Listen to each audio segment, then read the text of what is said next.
आप उस दिन भी झूठ बोल रहे थे, आप आज भी झूठ बोल रहे हैं, क्योंकि आज तो आप बीजेपी की गोद में जाके बैठ चुके हैं, जो आपको स्क्रिप्ट दे रहे हैं।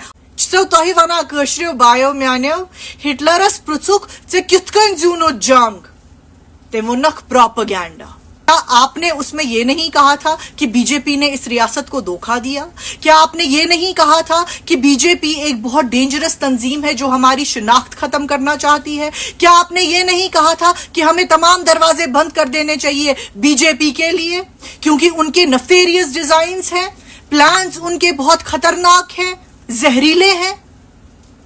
और आप इस तरह झूठ बोलते फिर रहे हैं एक टीवी चैनल से दूसरे टीवी चैनल पर। ये एक बहुत बड़ा झूठ है जो प्रोपेगेंडिस्ट फैला रहे हैं। अस्सलाम वालेकुम एवरीबॉडी।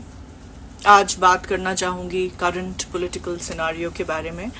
एक प्रोपेगेंडा जो है, जो फैलाया जा रहा है कि एनसी बीजेपी या एनसी एनडीए की जो है वो अलायंस की पॉसिबिलिटी है आने वाले इलेक्शन के बाद। तो मैं वाजिया तौर पे ये कहना चाहूँगी कि ये एक बहुत बड़ा झूठ है जो प्रोपेगेंडिस्ट फैला रहे हैं।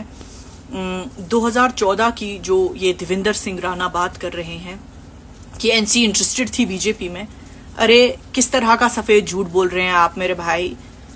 2014 में तो जेकेएनसी ने ऑफर की अनकंडीशनल सपोर्ट पीडीपी को कि आप हुकूमत बनाइए, बीजेपी को दूर रखने के लिए हम आपको सपोर्ट दे रहे हैं, हमें कुछ नहीं चाहिए, आप सिर्फ गवर्नमेंट बनाइए, आप नंबर्स ले लीजिए और गवर्नमेंट बनाइए।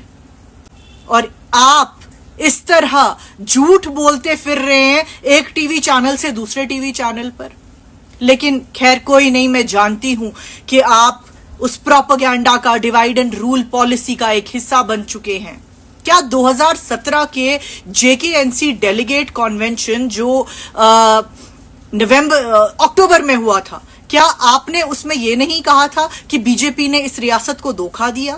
क्या आपने ये नहीं कहा था कि बीजेपी एक बहुत डेंजरस तंजीम है जो हमारी शिनाख्त खत्म करना चाहती है? क्या आपने ये नहीं कहा था कि हमें तमाम दरवाजे बंद कर देने चाहिए बीजेपी के लिए, क्योंकि उनके नफेरियस डिजाइन्स हैं, प्लान्स उनके बहुत खतरनाक हैं, जहरीले हैं? क्या आप उस दिन झूठ बोल रहे थे या आप आज झूठ बोल रहे हैं? मैं आपको बताना चाहूंगी, आप उस दिन भी झूठ बोल रहे थे, आप आज भी झूठ बोल रहे हैं, क्योंकि आज तो आप बीजेपी की गोद में जाके बैठ चुके हैं, जो आपको स्क्रिप्ट दे रहे हैं और आप वो यहां लोगों को सुना रहे हैं। पार्टी बदल गई, दिल बदल गया, मन बदल गया, ईमान भी बदल गया। अब हम किसी की स्क्रिप्ट लेके पढ़ते हैं और फिर लोगों को धोखा देते हैं। क्या यहां ऑलरेडी बीजेपी के 10 टीम्स नहीं बने हुए हैं? टीम ए, टीम बी, टीम सी, टीम डी, टीम ई। और अब आप फर्दर डिवीजन करना चाहते हैं कश्मीरी वोटर में कंफ्यूजन डालने के वजह से। देखिए आपको किस लिए इस्तेमाल किया जा रहा है। आप उस ऊपर वाले को क्या जवाब देंगे? किस लिए इस्तेमाल किया जा रहा है आपको? ताकि आप कश्मीरी भाई को, कश्मीरी वोटर को बिल्कुल इलेक्शन से पहले कंफ्यूज कर दे कि ये भी बीजेपी के साथ ही जाएंगे। अरे कैसे जाएंगे हम लोग बीजेपी के साथ? क्या कल ही बीजेपी ने हमारे को जेलों में नहीं डाला था? क्या रोज जब भी कोई इवेंट होता है बीजेपी दरवाजे बंद नहीं कर देती है लोगों के? क्या यूएपीए और पीएसए रोज नहीं लगता है मुंह खुलने पे? उसी बीजेपी की बात कर रहे हैं आप? उसी बीजेपी के साथ हाथ मिलाएंगे हम? किस दुनिया में रहते हैं आप? आप कश्मीरी अवाम को ये जो झूठ का डंका बजा रहे हैं और आपको लगता है वो ये मान लेंगे आपका झूठ? कश्मीरी कौम दुनिया की सबसे इंटेलिजेंट कौम है। जहां जहां कश्मीरी गया है उसने वहां वहां नाम कमाया है। We are proud of our Kashmiri brothers and sisters who are serving throughout the world. और आप ऐसी ही कौम को 3-4 झूठ बोलते हैं और आप सोचते हैं कि ये जी अब मेरी बात मान लेंगे।